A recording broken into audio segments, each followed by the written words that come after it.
शांतिनगर गांव में रात का अंधेरा और गरीबी का साया एक ही छत के नीचे थे। खाने के बर्तन में सिर्फ कल की बची हुई दाल और सूखे चावल थे। चुटकी अपनी भूख से लाचार होकर खाने को घूर रही थी। उसके छोटे से चेहरे पर मायूसी साफ झलक रही थी। क्या माँ, आज भी कल की दाल और ये सूखे चावल? मुझे बहुत जोर की भूख लगी है।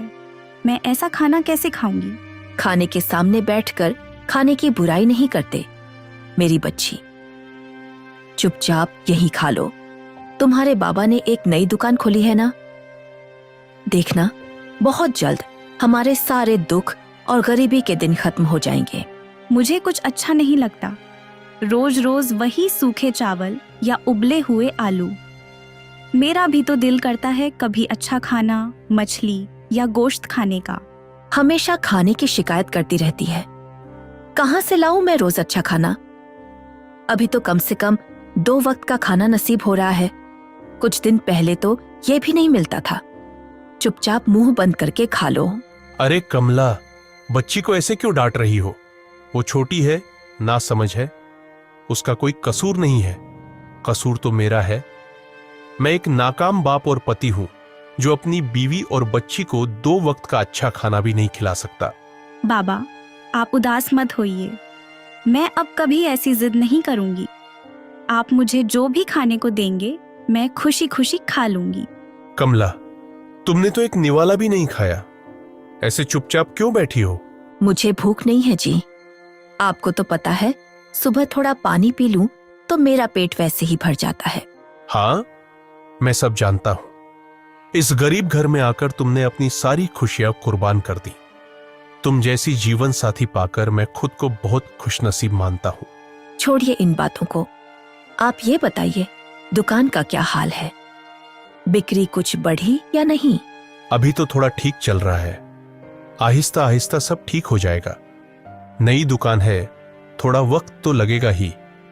हमारी जिंदगी भर की जमा पूंजी उस दुकान में लगी है। पता नहीं ऊपर वाले ने हमारी किस्मत में क्या लिखा है, पर मुझे यकीन है कि वो हमारे साथ कुछ बुरा नहीं होने देगा।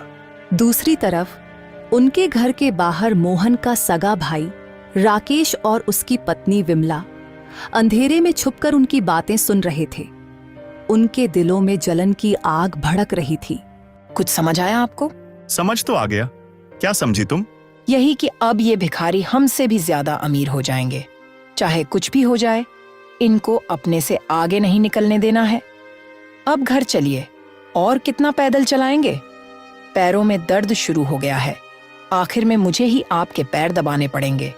तुम्हारे इस मोटे दिमाग से कोई अच्छी तरकीब तो निकलने से रही। मुझे सोचने दो कि इस दुकान का नामो निशान कैसे मिटाया जाए। अरे अभी तो दुकान शुरू हुई है, कुछ दिन चलने दीजिए, फिर सोचेंगे। चुप कर बेवकूफ औरत। वो सच में अमीर हो गए तो फिर क्या सोचेगी? सुन मेरी बात, आज रात जब सारा गांव गहरी नींद में होगा तो हम उसकी दुकान में आग लगा देंगे। इतनी रात को आप वहां जाएंगे? हाँ तो जाऊंगा। अब बता, मेरी तरकीब कैसी लगी? उस रात अचानक मौसम बेईमान हो गया। तेज तूफान और भयंकर बारिश ने पूरे गांव को हिलाकर रख दिया। माँ, लगता है आज रात इस कच्चे घर में बचना मुश्किल है। देखो, छत से कितना पानी टपक रहा है। बिस्तर और सारा सामान भीग रहा है। इतनी तेज हवा है, मुझे तो डर लग रहा है कि घर उड़ न जाए। डर मत मेरी बच्ची, कुछ नहीं होगा। आजा, मेरे पास सिमट कर बैठ जा। मैं हूं ना तेरे पास। बस मुझे एक ही फिक्र खा रही है कि इतने तूफान में तेरे बाबा दुकान से घर कैसे आएंगे। मुझे भी बाबा की बहुत फिक्र हो रही है। वहीं दूसरी तरफ दुकान में मोहन तूफान की वजह से फंस गया था। कितना भयंकर तूफान है। मुझे जल्दी से दुकान अंदर से बंद कर लेनी चाहिए, वरना बारिश का पानी सारा सामान खराब कर देगा। ऐसे मौसम में घर वापस जाना तो नामुमकिन है। आज रात इस दुकान के अंदर ही सो जाता हूँ। मोहन दुकान का शटर गिराकर अंदर ही एक कोने में सो गया। बाहर बारिश के बावजूद राकेश और विमला भीगते हुए दुकान के पीछे घात लगाए बैठे थे। ये हम क्या करने आए हैं और क्या हो रहा है? इस कमबख्त बारिश को भी अभी आना था। अब घर कैसे जाएंगे हम? हम अपना काम खत्म करेंगे और सीधा घर निकल लेंगे। चारों तरफ सन्नाटा है, कोई देखने वाला नहीं। चलो इस मौके का फायदा उठाते हैं। जल्दी हाथ चलाओ, वरना किसी ने देख लिया तो अनर्थ हो जाएगा। राकेश ने मिट्टी का तेल छिड़क कर दुकान के पिछले हिस्से में आग लगा दी और दोनों वहां से भाग निकले। आग धीरे धीरे भड़कने लगी और पूरी दुकान को अपनी लपेट में लेने लगी। अंदर मोहन को जब तेज गर्मी और धुएं का एहसास हुआ तो वो घबरा कर उठा। दुकान के अंदर इतनी गर्मी और धुआं कहां से आ रहा है? बाहर तो बारिश हो रही है। जैसे ही मोहन ने आगे बढ़कर देखा, उसके होश उड़ गए। चारों तरफ आग के शोले भड़क रहे थे। उसने बाहर निकलने की कोशिश की, पर आग ने दरवाजे को पूरी तरह घेर लिया था। ये क्या हो गया? बचाओ, कोई मुझे बचाओ। मेरी दुकान में आग लग गई है, मेरी मदद करो। तेज हवा की वजह से आग पूरी दुकान में फैल गई। तूफान के शोर में मोहन की चीखें दबकर रह गई। धीरे धीरे सब कुछ जलकर राख होने लगा। अचानक बारिश और तेज हुई, जिसने आग को ठंडा किया, लेकिन तब तक मोहन का आधा जिस्म बुरी तरह का था। वो किसी तरह घुटनों के बल घिसटता हुआ दुकान से बाहर निकला और बेहोश हो गया। अगली सुबह जल्दी ही किसी ने कमला के घर का दरवाजा जोर जोर से पीटा। भाभी, ओ भाभी, जल्दी दरवाजा खोलो, अनर्थ हो गया। अरे रहीम भाई, इतनी सुबह सुबह क्या हुआ? भाभी, रात को मोहन भाई की दुकान आग लगने से पूरी तरह जलकर राख हो गई। मोहन भाई की हालत बहुत खराब है, उन्हें अस्पताल ले जाया गया है। क्या कह रहे हैं आप? ये कैसे हो सकता है? हे भगवान, ये तेरा कैसा इम्तिहान है? तूने हमें हर तरफ से बर्बाद क्यों कर दिया? छुटकी, जल्दी चल बेटा, तेरे बाबा अस्पताल में हैं। बाबा, आंखें खोलिए बाबा। इस वक्त इनको मत जगाओ बेटा, इनकी हालत बहुत नाजुक है। डॉक्टर ने इन्हें आराम करने को कहा है। देखिए, इनकी हालत बहुत सीरियस है। इनके इलाज के लिए काफी पैसों का इंतजाम करना पड़ेगा। ये रही दवाई की पर्ची, जल्दी से ये दवाइयां ले आइए। अब क्या होगा? जिसके घर में आज खाने के लिए अन्न का एक दाना नहीं, वो इतने हजारों रुपये कहाँ से लाएगा? माँ, हमारे पास एक आखिरी सहारा बची है, हमारी प्यारी गाय गौरी। आप उसे बेचकर बाबा का इलाज करवाइए। हाँ बेटा, इसके अलावा हमारे पास और कोई रास्ता भी तो नहीं बचा। तेरी सबसे प्यारी गौरी को आज हमें अलविदा कहना होगा। मोहन की जान तो बच गई, पर आग और सदमे की वजह से उसका आधा जिस्म लकवे पैरालिसिस का शिकार हो गया। वो पूरी तरह बिस्तर पर पड़ गया। घर चलाने के लिए कमला ईंट के भट्ठे पर मर्दों जैसा काम करने लगी और उनके घर के पीछे बची हुई एक छोटी सी जमीन पर उसने गेहूं की फसल भी लगा दी। लीजिए, ये दवाई खा लीजिए। मैंने तुम्हें कितनी बार समझाया है कि मेरे लिए दवाइयां मत लाया करो।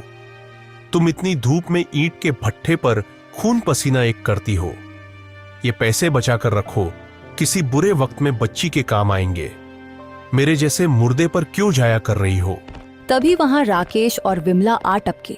राकेश भाई, आप दोनों यहाँ? क्यों? क्या हम अपने भाई के घर नहीं आ सकते? वो तो पुरानी जमीन को लेकर थोड़ा झगड़ा हो गया था, इसलिए आना छोड़ दिया। पर आखिर हैं तो हम तुम्हारे अपने ही। नहीं, आप हमारे घर कभी नहीं आते। बाबा इतने दिनों से बिस्तर पर मौत और जिंदगी की जंग लड़ रहे हैं, पर आप लोग एक दिन भी उनका हाल पूछने नहीं आए। अरे बच्ची, तब थोड़ा गुस्सा था ना। खैर, हम यहाँ ये बताने आए हैं कि जमीन पर गेहूं काफी अच्छे हो गए हैं। ये गेहूं काटने के बाद तुम लोग उस जमीन पर दोबारा फसल नहीं लगाओगे? क्यों भाई, वो जमीन तो हमारी है। हमने दिन रात एक करके उस बंजर जमीन को खेती के लायक बनाया है, और अब आप कह रहे हैं कि जमीन आप ले लेंगे? देखो कमला, इतनी छोटी होकर हमसे जबान मत लड़ाओ। जो बताना था बता दिया। वक्त आने पर हम अपना हिस्सा खुद आकर ले लेंगे। चलो राकेश। सुन लिया कमला तुमने? मेरा अपना सगा भाई मुझे लाचार देखकर मेरी आखिरी जमीन भी छीन लेना चाहता है। हम ये गरीबी का दुख कैसे झेलेंगे? अगली सुबह कमला काम पर चली गई। छुटकी आंगन में बैठी उदास सोच रही थी कि गरीबों की जिंदगी भी कितनी अजीब होती है। टूटी हुई छत, भूखे पेट और मैले फटे कपड़े ही उनका नसीब होते हैं। तभी कमला वापस लौट आई। माँ, आप आज इतनी जल्दी काम से वापस आ गईं? क्या आज कोई काम नहीं मिला? नहीं बेटा, मालिक ईंट का भट्ठा बंद करके हमेशा के लिए विदेश चला गया। अब हमें वहां कोई काम नहीं मिलेगा। माँ, तो क्या अब हम सच में भूखे मर जाएंगे? पता नहीं मेरी बच्ची, जमीन पर गेहूं पक चुके हैं। कल सुबह तू और मैं मिलकर गेहूं काट लेंगे।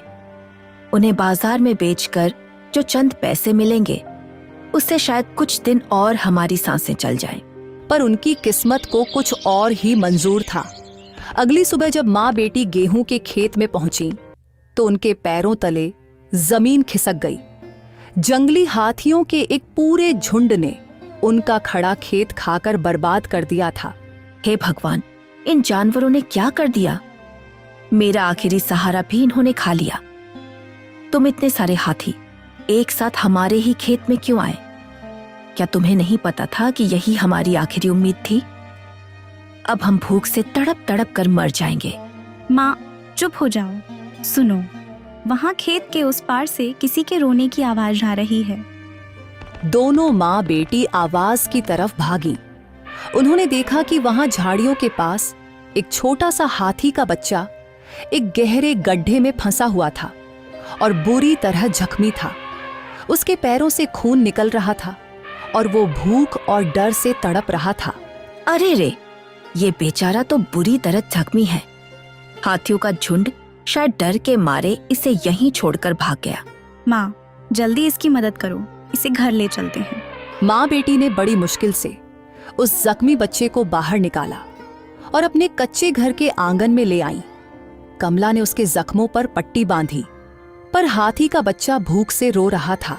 माँ, मेरे पेट में भी दर्द हो रहा है भूख से, पर ये बेचारा तो बोल भी नहीं सकता। खेत के किनारे जो थोड़े से बचे हुए गेहूं हम लाए हैं, क्या हम उन्हें पीसकर इसे खिला दें? पर बेटा, वो हमारा आखिरी खाना है। उसके बाद हम क्या खाएंगे? माँ, बाबा कहते हैं ना कि बेजुबान की मदद करने से ऊपर वाला खुश होता है। मैं भूखी रह लूंगी, पर इस मासूम को खिला दो। कमला ने सिलभट्टे पर वो आखिरी गेहूं पीसा और उसकी आखिरी रोटी बनाकर उस भूखे हाथी के बच्चे को खिला दी। जैसे ही उस बच्चे ने आखिरी निवाला खाया, अचानक जमीन जोर जोर से कांपने लगी। हे भगवान, ये कैसा भूकंप है? तभी जंगल की तरफ से एक बेहद विशाल और चमकता हुआ हाथी गजराज उनके आंगन में प्रकट हुआ। उसकी आंखों में एक अजीब सी रोशनी और शांति थी। उस चमकते हुए गजराज को देखकर कमला और छुटकी डर के मारे पीछे हट गईं।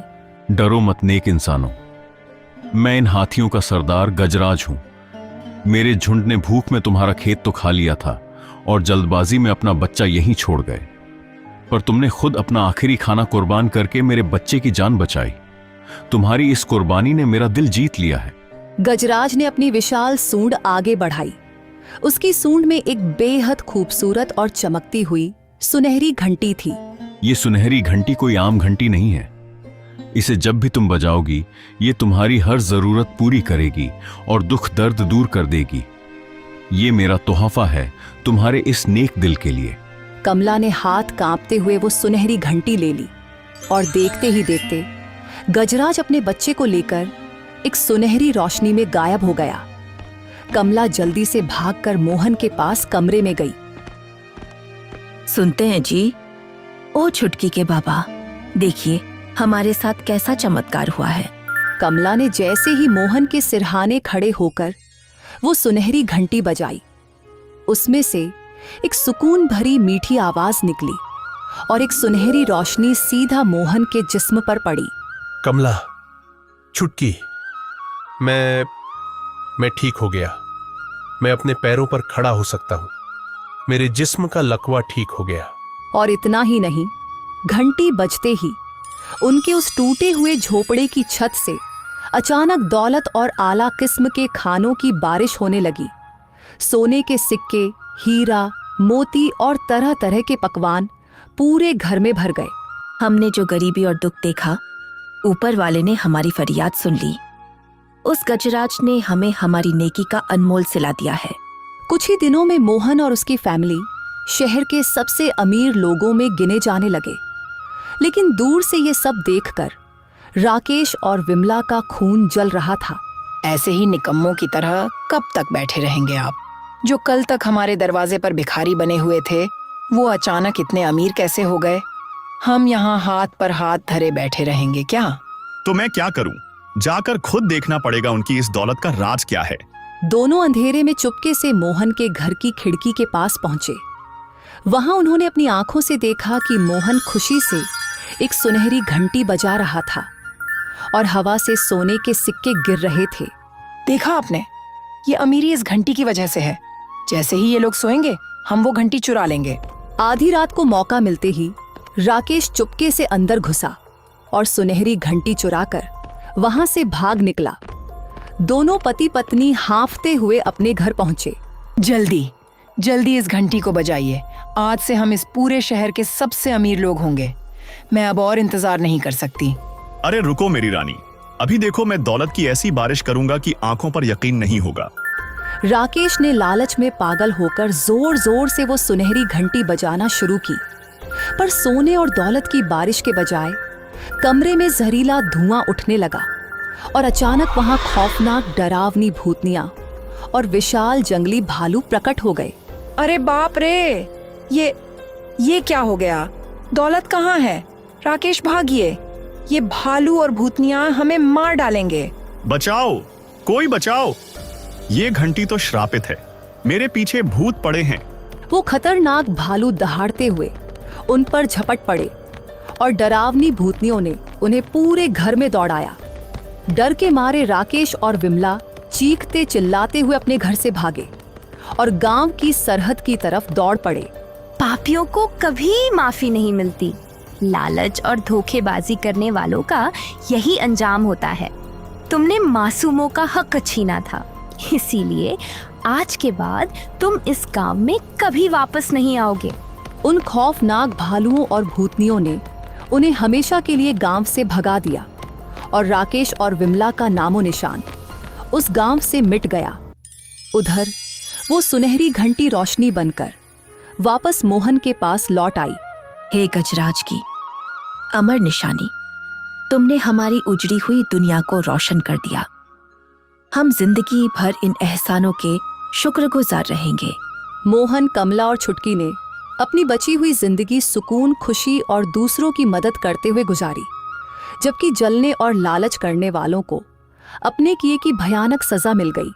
तो दोस्तों, कैसी लगी आपको हमारी ये कहानी? कमेंट में जरूर बताएं। कहानी को लाइक करें और हमारे चैनल को सब्सक्राइब करके बेल आइकॉन प्रेस करें ताकि हमारी हर आने वाली वीडियो आप तक जरूर पहुंचे। शुक्रिया।